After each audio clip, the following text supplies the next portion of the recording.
Good morning.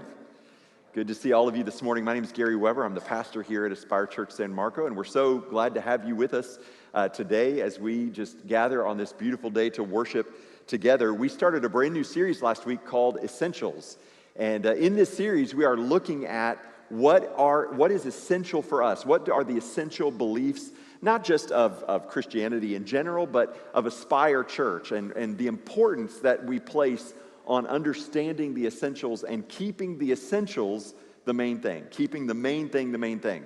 And so last week we introduced the series by just giving a principle that we adhere to here. It's not original to us. We have modified it, but it is a principle that's been around in the church for many, many years. And my opinion is the Christian church universal would be better if we had all remembered this simple statement that goes back hundreds and hundreds of years. And it is just this: in essentials, we have unity.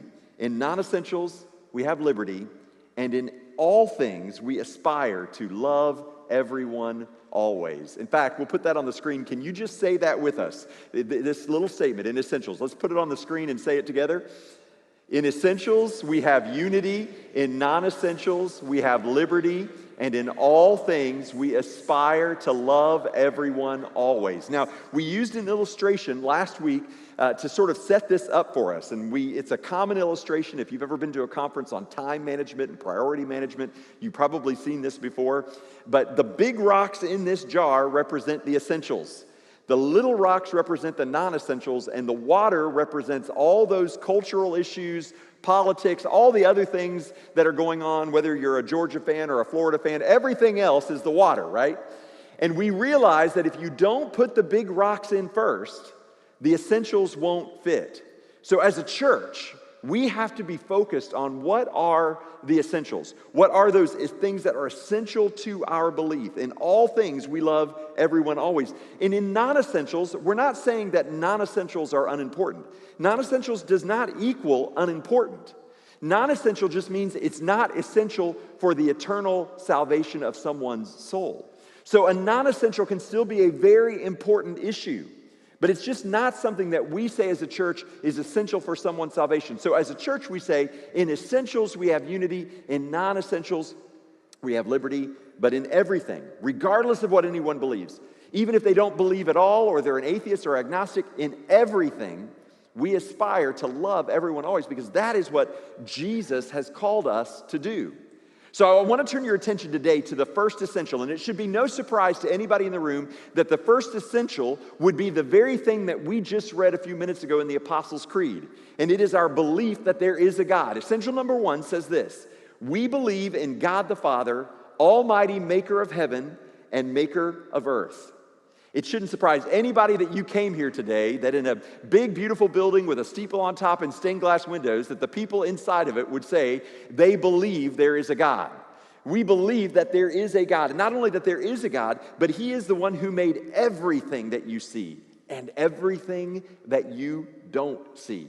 Now, this is critical for us to begin to start the conversation about essential beliefs, because without the belief in God, nothing else matters. If we are just an accident of science, if we are just an accident of some big bang, then nothing else really matters. But we believe that there is a God, that there is purpose and design behind the universe, that there's purpose and design behind every human being who breathes. This goes back to the very beginning of Judaism. The basic statement of faith of the Jewish nation, the Jewish people, is found in the Shema, Deuteronomy 6, verse 4 and 5. And it says this: "Hear, O Israel, the Lord our God, the Lord is one. You shall love the Lord your God with all your heart, with all your soul, with all your mind, and with all of your strength," or all of your might. This is the Shema. Now, if those words sound familiar, if you're somebody who is a Jesus follower and that sounds familiar, it should. Because when Jesus was asked, what is the most essential belief? You know, we've got the whole Old Testament. We've got the 5 books of Moses. We've got all the prophets. We've got 613 laws. Jesus, would you boil it down? And Jesus said, I can tell you what the most essential thing is. And he quoted the Shema.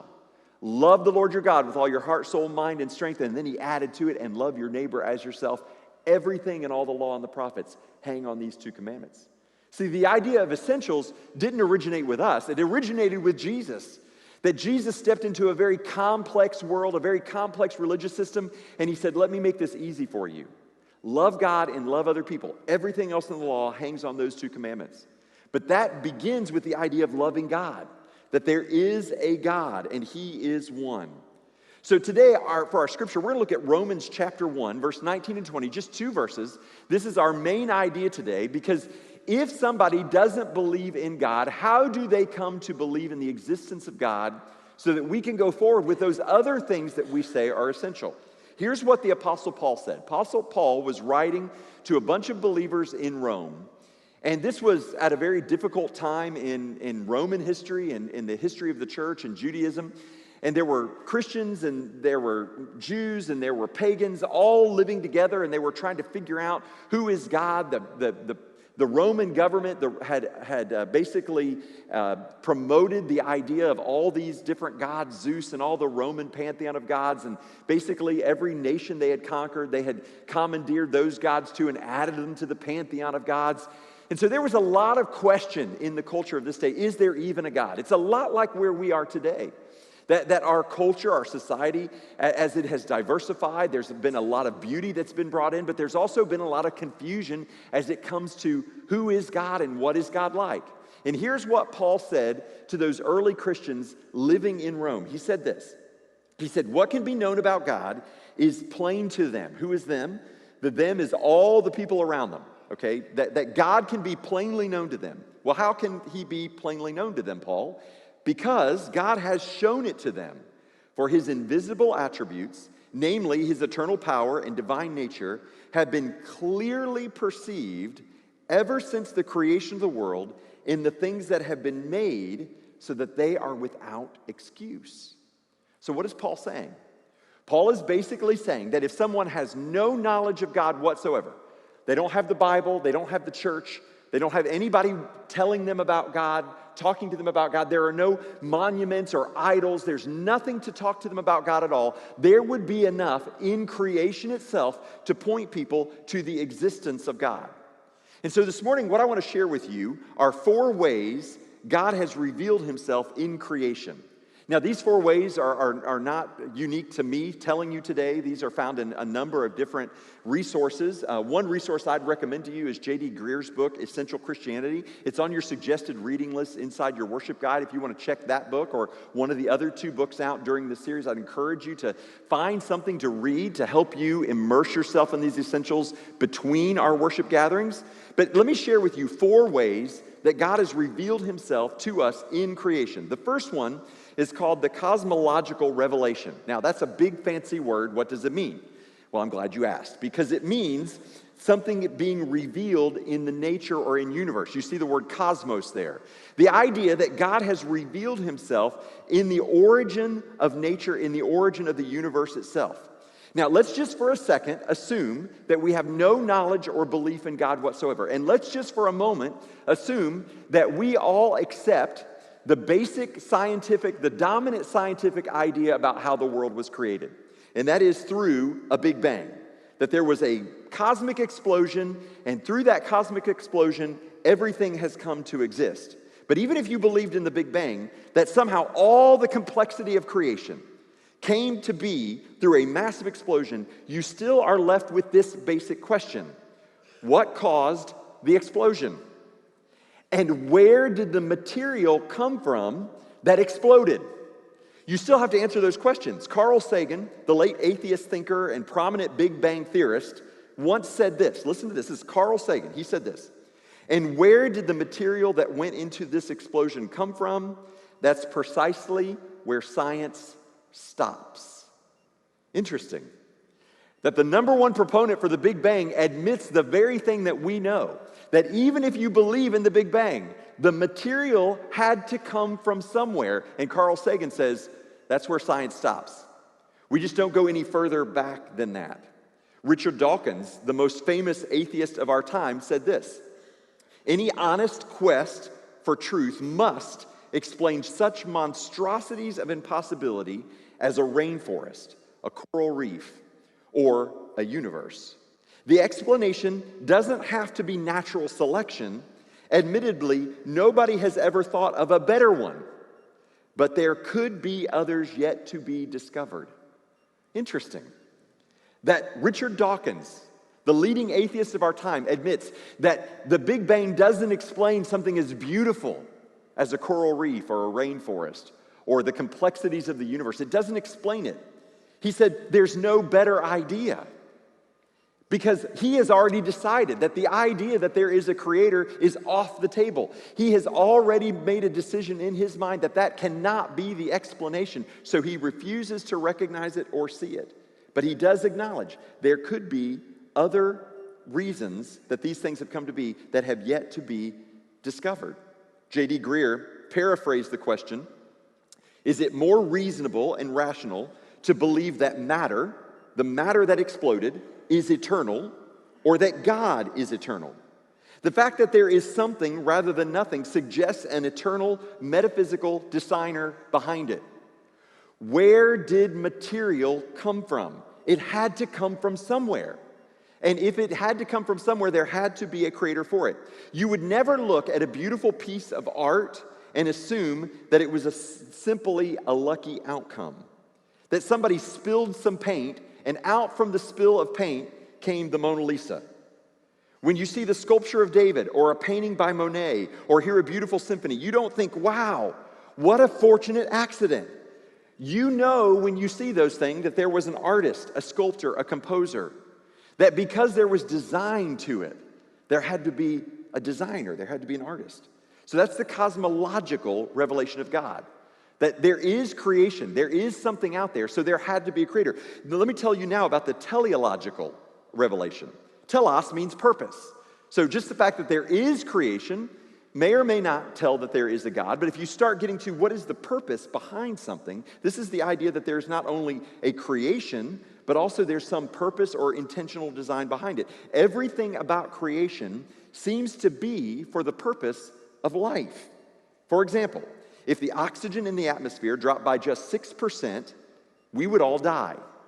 A 6% change in the oxygen level. If it rose by 4%, the planet would explode. If the carbon dioxide level rose by just half of 1%, the earth would become an oven. If it were to drop by 0.02%, life could not be sustained. If the earth were 2% closer to the sun, it would be too hot for water. If the planet was tilted, not tilted at precisely 23.5 degrees, temperatures would be so extreme that humans wouldn't be able to survive. If Jupiter weren't exactly where it is and as big as it is, Earth would get around 10,000 direct hits from asteroids every year. So not only is there something created, but there seems to have been some purpose or design behind the creation for the purpose of sustaining life.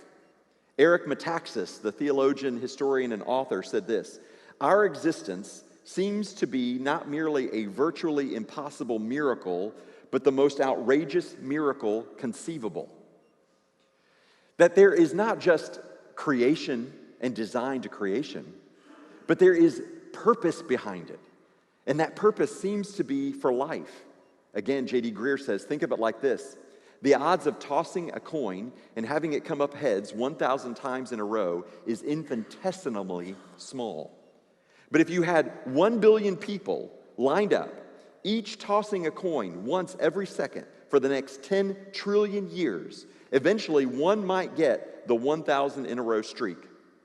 Well, we just happen to be in that 1 in a trillion solar system where everything came together. The odds of something just happening accidentally that led to the design, the sustaining of life the way it is, all of that would be 1 in a trillion possibility. And here we are. This isn't a denial of science. This is in fact saying what the Apostle Paul said, that science itself is pointing to its creator, that the creation is pointing to the one who designed it, that with nothing else, if you just look at creation, all of creation is pointing to its designer. It's all pointing to God. But there are two other revelations I'd like to share. One is the next one is the moral revelation. The moral revelation, and this gets much more personal. See, everybody on the planet, no matter where you were born, no matter what culture you're from, no matter when you were born, at whatever period in human history, every human has some intrinsic idea of right and wrong. Now, we probably don't all agree on what is right and what is wrong. We don't agree in our own nation between parties on what is right and wrong. You probably don't even agree in your own household always about what is right and what is wrong. But it doesn't change the fact that inside every person there is always this idea that there is right and there is wrong, even if we disagree on what those categories are. We all have them. Every culture throughout history has had some notion of morality. And here's the question: where did that come from? Where did the idea come from that there is such a thing as what is right and what is wrong? C.S. Lewis makes 2 points about the moral argument in his book, Mere Christianity. He says this: first, all humans believe they ought to act in a certain way. And second, they don't act that way. Right? I mean, let's be honest. You have some idea in your own mind what is right and wrong, and you don't even always act that way. You don't always act according to your own expectations of what is right and what is wrong. And yet, we all have it. People recognize some external law, but we are powerless to keep that external law. Even if we are the ones who write the external law, we're powerless to keep it. Humans are the only creatures that have this instinct. For all the rest of creation, it is basically the survival of the fittest. Now, I know over the past 200 years in particular, we've tried to reduce humans to that same level, that it's just the basic idea of survival of the fittest. But there's a big difference between the animal kingdom and what they do to survive and humans. There is something unique about humanity. And why is that so? Well, we know why from the very beginning of the Genesis account, that God created man in his image. The only creation, the only creature on earth that was created in the image of God. Where did our moral sense come from? It came from our Creator, in whose image we were designed. But there's a fourth revelation I'd like to share, and that's the desire revelation. The desire revelation. See, every single one of us long for things beyond the material world. We long for things like love. We long for things like significance. We long for things like beauty. And humans instinctively resist the idea that one day, everything that we are, everything that we see, will cease to exist. This is true of all humanity. No matter what you believe, if you don't believe anything, you have desires for things that go beyond the material. You want to see something beautiful.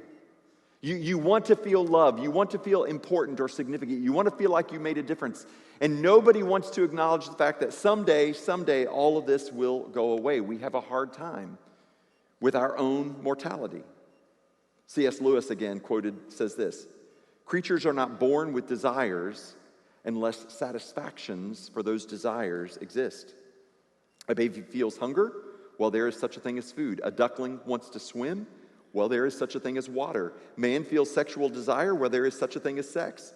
If I find myself in it with a desire which no experience in this world can satisfy, the most probable explanation is that I was made for another world. If none of my earthly pleasures satisfy it, that does not prove that the universe is a fraud. Probably earthly pleasures were never meant to satisfy it, but only to arouse it, to suggest the real thing. See, the idea behind the desire revelation is this, that there's those longings inside of you that are never fully and finally satisfied. See, here's what I know about you. You have never felt loved enough. You have never felt significant enough. You have never felt satisfied with food to the point that you never wanted to eat again. Every desire you have only longs for more of the same. You've never seen a beautiful enough sunset that you said, I don't need to see a sunset ever again. There is something inside of you that is drawing you beyond just the things of this world to something that this world cannot satisfy. What is that? Well, the Apostle Paul said pretty clearly, I can tell you what that is. That's the fact that all creation is pointing to its Creator, infinitely more than the creation itself. That the Creator has to be above and beyond and outside of the creation, otherwise He's not the creator of it. So what has He done? He has placed inside the hearts of men and women the longing for eternity. That desire that exists inside of every one of us, that even if you go to the funeral of somebody who's in their 90s, or like we've had here in the past, people who are in their hundreds, you still think to yourself, 100 years maybe isn't as long as I thought it was. It goes, how is it possible that this person's life has come to an end? How is it possible that my life would come to an end? It's because God has put eternity in your hearts. God has put a longing for beauty and significance and love in your heart that only He can satisfy. See, the reason we know that there's a creator, Paul says, the reason that you can know beyond any other witness is because everything in creation points to it. Now notice, none of these revelations include any scripture. I'm not making these arguments from the Bible. I'm making these arguments purely from the idea that creation itself, based on what Paul said, all creation itself is pointing itself to the existence of God. The desire revelation. It's interesting, Steve Jobs' biographer, one of his biographers, Walter Isaacson, was interviewing Steve Jobs shortly before his death. He'd already been diagnosed with cancer. He knew it was terminal. And Steve Jobs was a famous inventor. You know, if you've got any Apple device, you can thank Steve Jobs for that device. And he was also an atheist. He did not believe in any existence after this life. He did not believe in God. And here's what he said when he was interviewed by Walter Isaacson towards the end of his life. He said, "Sometimes I believe in God. Sometimes I don't.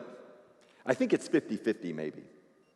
But ever since I've had cancer, I've been thinking more about it, and I find myself believing a bit more.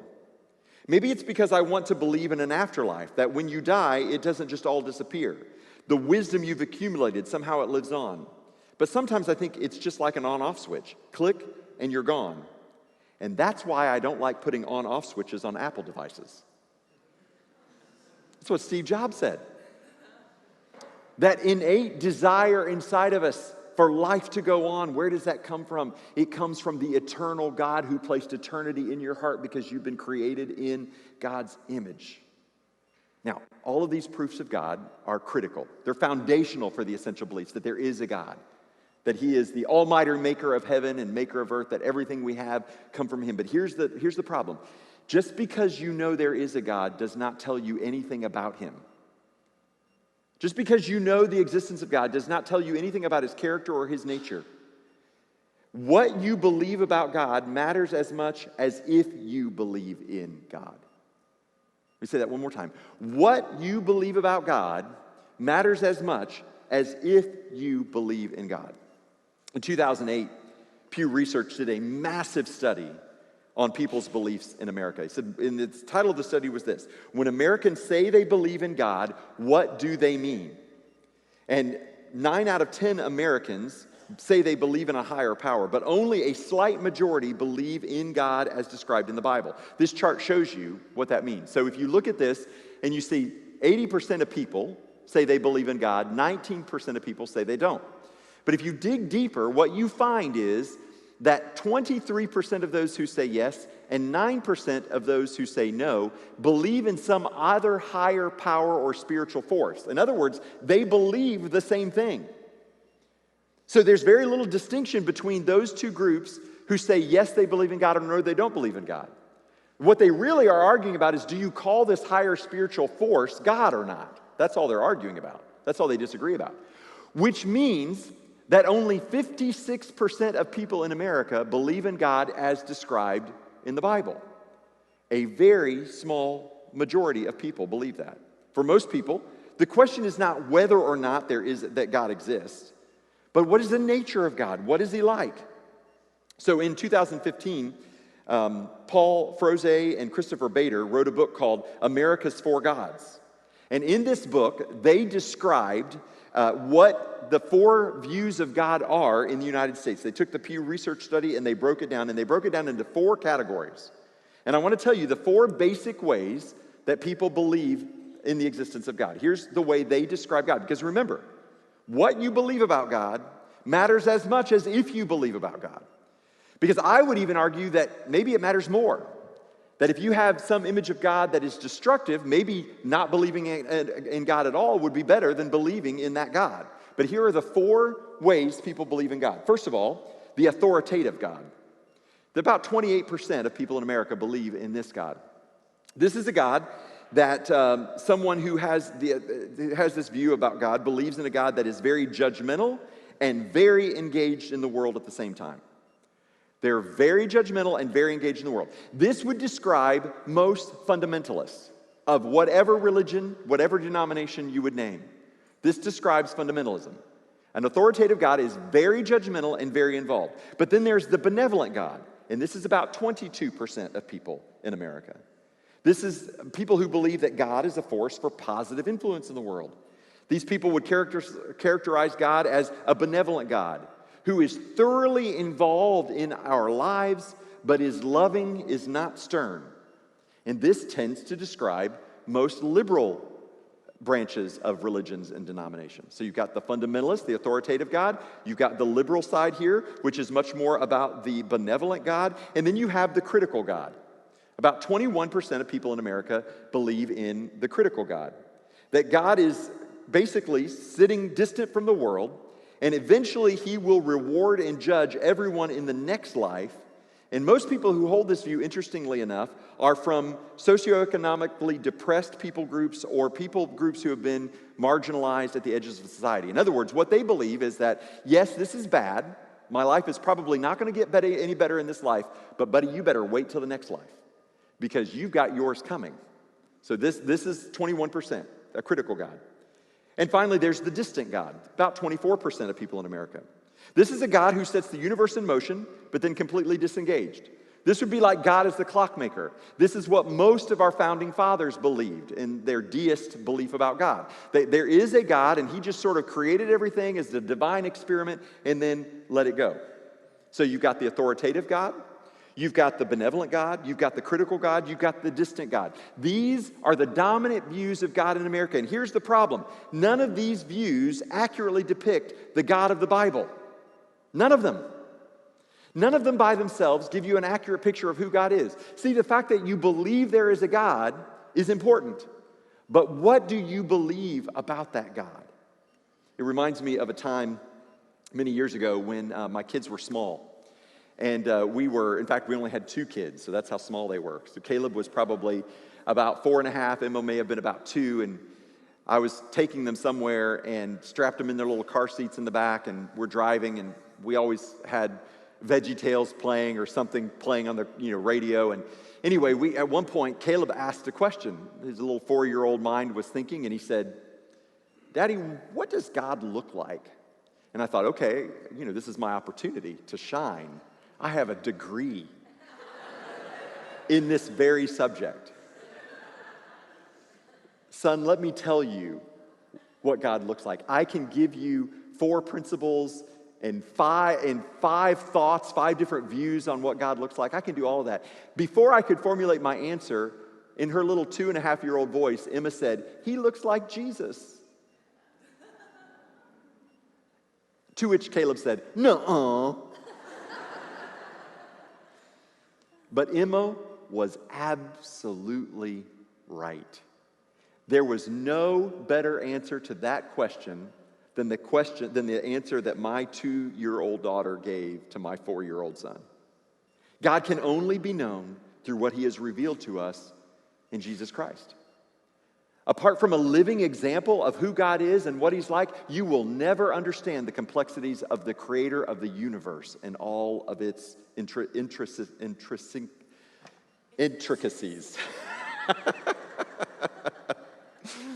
Here's what Hebrews says. Hebrews 1, verses 1 through 3. Long ago, at many times and in many ways, God spoke to our fathers by the prophets. But in these last days, he has spoken to us by his Son, whom he appointed the heir of all things, through whom also he created the world. He is the radiance of the glory of God and the exact imprint of his nature. And he upholds the universe by the word of his power. After making purification for sins, he sat down at the right hand of the majesty on high. I love this. How do you know there's a God? Paul said all creation is telling you that there is a God. All creation. But its design, its purpose, the fact that there is some intrinsic moral desire on your part, the fact that there is desire at all on your part, all of that is pointing you to God. But how do you know what that God is like? The writer of Hebrews says, Jesus. Yes, God spoke through the prophets. Yes, God spoke through the law. But in these last days, he has revealed himself to us in his Son. And notice these two images that he gives, that Jesus is the radiance of the glory of God. The radiance of the glory of God. Do you know that when you look towards the sun, you are not actually seeing the sun? It would destroy your eyesight if you could see the sun. All you see when you look at the sun is the light that the sun emanates. What is the writer of Hebrews saying? The writer of Hebrews saying is Jesus is that light. John said it this way, he is the light of the world who has come into our darkness to reveal to us the God that we cannot see apart from him.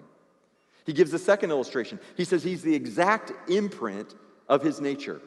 What does that mean? Well, in this day and age, if Caesar wanted to issue a decree that would go out through the Roman Empire, for people to know that it was from Caesar, they put wax on the document, and Caesar would stamp it with his seal that only he had. So very few people in the Roman Empire ever saw the actual signet ring that the Caesar used.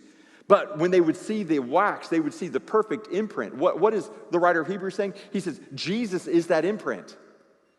When you don't know what God is like, when you can't see God, when you have no idea what he is like, look to Jesus. Jesus is the only perfect reflection of God. And here's what we do too many times. And I don't know where you are in your faith journey. I don't know what you believe about God, if you believe about God at all.